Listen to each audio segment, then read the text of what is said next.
Umat Tuhan yang terkasih dalam Yesus Kristus, Salam.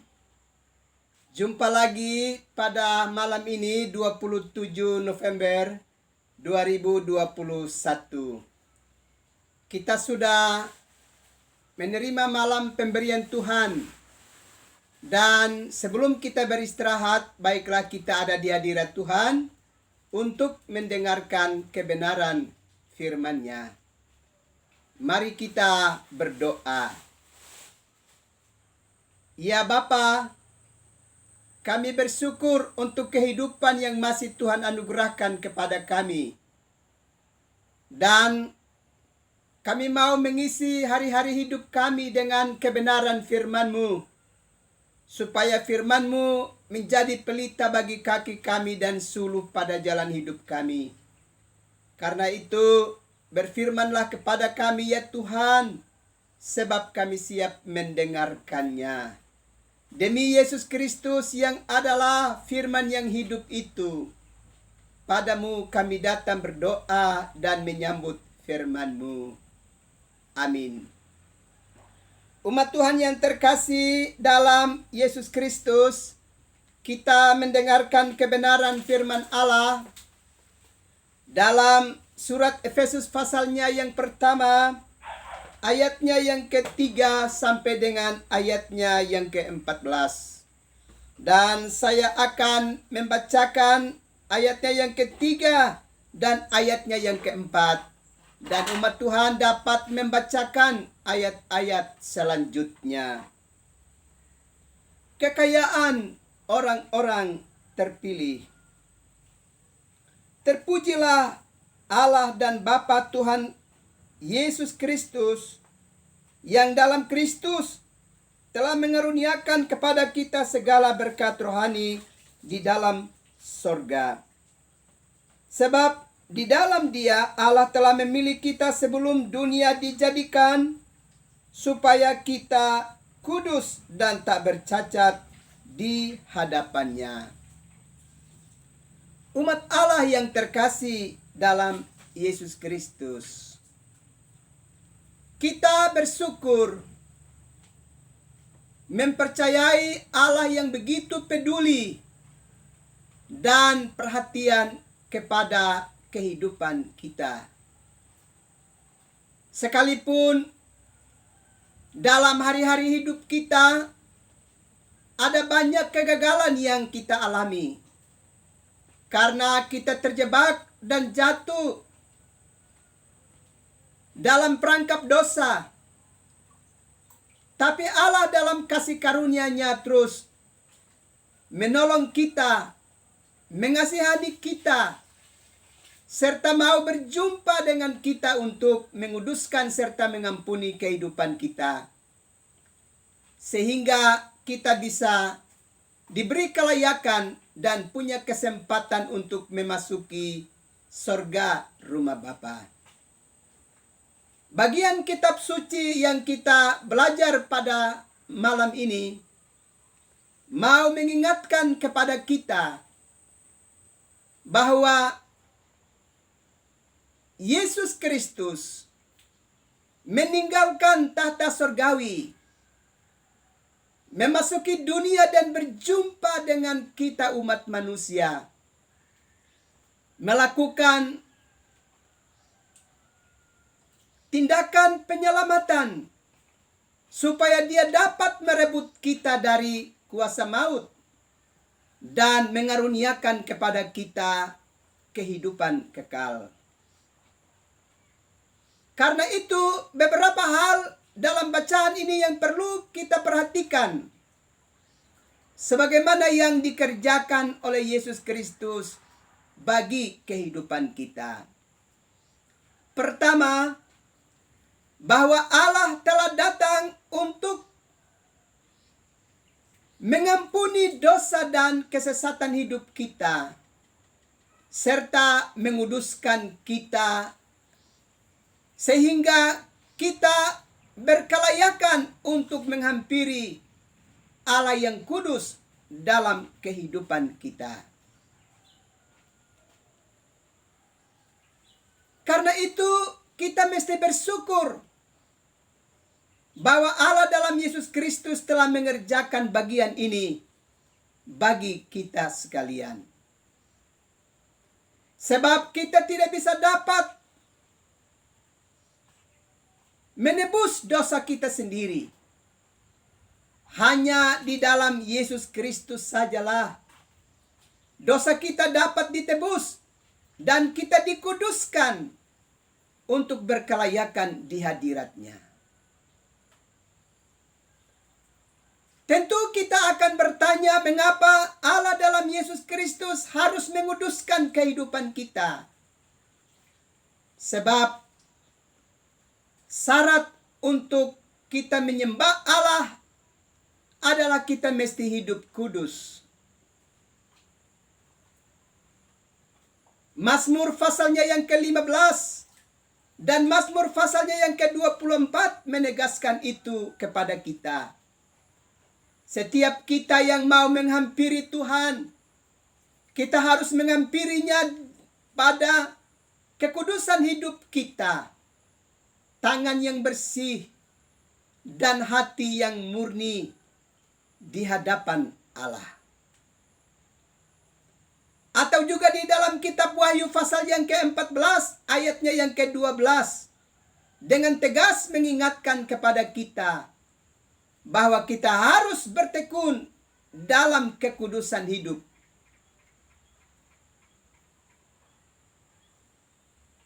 Karena itu kita bersyukur bahwa Allah dalam Yesus Kristus telah menguduskan kehidupan kita,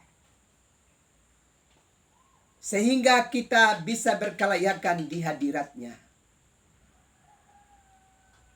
Juga Allah dalam Yesus Kristus telah mengampuni dosa kita, sebab upah dosa adalah maut. Roma 6 ayatnya yang ke-23.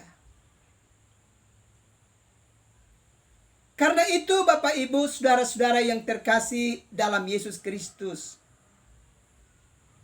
setelah Allah mengampuni dosa kita dan menguduskan kehidupan kita, maka kita tidak lagi menjadi hamba dosa, tetapi hamba kebenaran. Dalam Roma pasal 6 ayat yang ke-17 dan ayatnya yang ke-18. Oleh karena itu setiap kita yang telah diampuni dan dikuduskan kehidupan kita, kita harus bisa mampu menjaga kekudusan hidup kita senantiasa di dalam hari-hari hidup kita. Kita tidak boleh lagi bergaul dengan dosa dan melibatkan diri kita dalam perbuatan-perbuatan yang tidak kudus di hadirat Tuhan di dalam hidup ini. Sebab jika kita melakukan itu dalam hidup kita, kita tidak menghormati pengorbanan Kristus di dalam kehidupan kita sebagai umat manusia.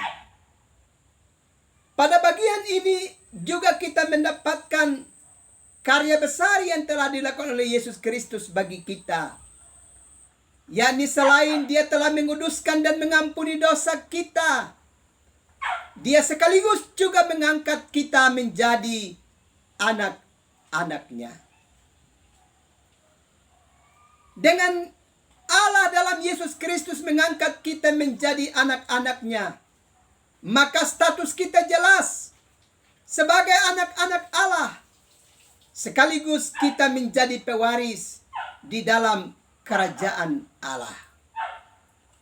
Ini tentu karya yang luar biasa yang telah dikerjakan oleh Yesus Kristus bagi kita. Karena itu setiap kita yang telah diangkat oleh Allah dalam Yesus Kristus menjadi anak-anak-Nya, janganlah kita melakukan berbagai perbuatan yang tidak berkenan kepada Allah. Kalau kita belajar di dalam Efesus pasalnya yang ke-5 menegaskan kepada kita bahwa kita adalah anak-anak Allah sekaligus sebagai anak-anak terang. Dan anak-anak terang harus menghasilkan perbuatan-perbuatan yang mempermuliakan nama Tuhan. Kita bukan lagi anak-anak kegelapan, dan karena itu masih tetap terikat dengan berbagai kehidupan di dalam dosa, di dalam hidup ini. Sebagai orang yang telah diangkat oleh Allah dalam Yesus Kristus sebagai anak-anaknya dan menjadi anak-anak terang, kita harus mengerjakan perbuatan-perbuatan yang mempermuliakan nama Kristus di tengah-tengah kehidupan dunia ini. Selanjutnya dalam bagian ini juga ditegaskan kepada kita bahwa Allah dalam Yesus Kristus telah memeteraikan seluruh karyanya dengan Roh Kudus sebagai tanda bahwa karyanya sempurna bagi kehidupan kita. Itu berarti luar biasa karya Kristus ini. Dia menguduskan kehidupan kita. Dia mengampuni dosa kita. Dia mengangkat kita menjadi anak-anak Allah. Dan dia memeteraikan kehidupan kita dengan Roh Kudus. Supaya Roh Kudus itu berdiam di dalam diri kita dan selalu menuntun kita untuk mengerjakan kebenaran-kebenaran di dalam hidup ini. Selanjutnya pada bagian ini Rasul Paulus memberi penegasan kepada kita bahwa setiap kita yang melibatkan diri kita di dalam pekerjaan-pekerjaan Allah, bagian kita jelas, yakni keselamatan yang telah dikerjakan oleh Allah dalam Yesus Kristus itu menjadi bagian bagi kita. Selanjutnya Rasul Paulus memberi penegasan bahwa karya selamat itu tidak hanya menjadi bagian bagi mereka yang melibatkan dirinya di dalam pekerjaan Allah, tetapi karya keselamatan itu juga menjadi bagian bagi setiap orang yang sungguh-sungguh mendengarkan kebenaran firman Allah dan menyatakan percaya di dalam kehidupannya. Percaya berarti bergantung dan berserah penuh kepada Tuhan Yesus sebagai Tuhan dan Juru Selamat. Dan percaya juga berarti taat dan melaksanakan kebenaran firman Allah dan hukum-hukum Tuhan di dalam perjalanan hidup ini. Dan percaya berarti menggantungkan seluruh hidup ini hanya kepada pribadi Yesus Kristus yang adalah Tuhan dan Juru Selamat bagi kehidupan kita. Juga percaya berarti menunjukkan perilaku-perilaku hidup kita yang berkenan kepada Tuhan di dalam kehidupan kita. Percaya berarti mengajarkan kebenaran, tetapi juga menunjukkan perilaku hidup yang berkenan kepada Tuhan di dalam keseharian hidup kita. Karena itu, kepada semua kita yang telah dimeteraikan dengan Roh Kudus dan yang telah dikuduskan serta diampuni dosa-dosa kita, mari kita tunjukkan perilaku hidup kita yang berkenan di hadirat Tuhan, supaya kita tidak mendukakan Roh Kudus yang telah dimeteraikan oleh Allah dalam Yesus Kristus di dalam kehidupan kita sekalian. Mari segera lakukan ini. Jangan terlambat. Sebab Kristus akan segera datang ke tengah-tengah kehidupan kita sekalian. Kita harus segera mengerjakan ini sebelum Kristus datang di dalam kehidupan kita. Kita tidak boleh baru mau melakukannya ketika dia telah datang ke tengah-tengah kehidupan kita. Kita ingat renungan pada malam yang lalu, bahwa 5 gadis yang bodoh itu, ketika mereka mendengar bahwa mempelai sudah datang, songsonglah mereka baru mau berusaha untuk menyediakan minyak untuk mengisi pelita hidup mereka. Dan ternyata ketika mereka kembali, pintu telah tertutup bagi kehidupan mereka.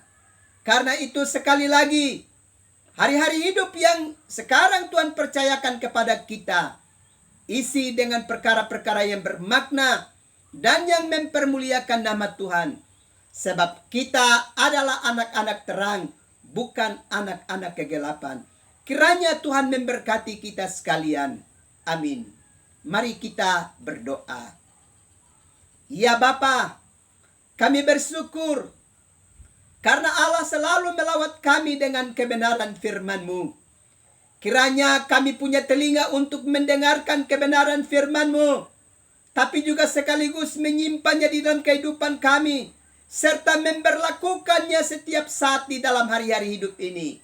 Sehingga kami benar-benar menjadi anak-anak terang yang selalu berbuahkan kebenaran di dalam keseharian hidup kami. Terima kasih Tuhan untuk firman-Mu yang telah melawat kami. Malam sudah menjadi bahagian buat kami. Kami akan beristirahat untuk mendapatkan kekuatan surgawi, supaya besok kami punya kesempatan untuk bisa ambil bagian pada hari perhentian-Mu yang kudus dan mengikuti kebaktian utama bersama-sama di gereja di mana kami menjadi bagiannya. Karena itu, tolonglah kami sekalian supaya malam ini menjadi malam persiapan bagi kehidupan kami sebagai anak-anak terang yang memperlengkapi hidup kami dengan kebenaran-Mu. Terima kasih Bapa. Ini doa kami, ini sembah kami. Demi Yesus Kristus yang adalah firman yang hidup itu. Padamu kami berdoa dan mengucap syukur. Amin. Umat Tuhan yang terkasih dalam Yesus Kristus, selamat beristirahat. Dan ingatlah, besok hari perhentian yang kudus. Karena itu persiapkanlah dirimu, seisi rumahmu, dan biarlah ada di hadirat Tuhan dalam persekutuan imamat percaya di gereja Tuhan. Di sana biarlah hadir untuk mendengarkan kebenaran firman Allah dan menerima berkat dari Tuhan. Tuhan pasti memberkati umat Tuhan sekalian. Salam.